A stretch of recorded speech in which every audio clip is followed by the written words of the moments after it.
हामी चाहिँ लकडाउनको कारणले धेरै भिडियोहरू हाल्नु पाएको थिएन। अहिले चाहिँ हल्का लकडाउन लुज डाउन स्मार्ट डाउनले गर्दा चाहिँ हामी बाहिर निस्केको छौँ।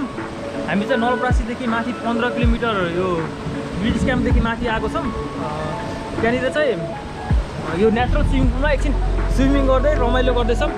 Hope you guys enjoy this video.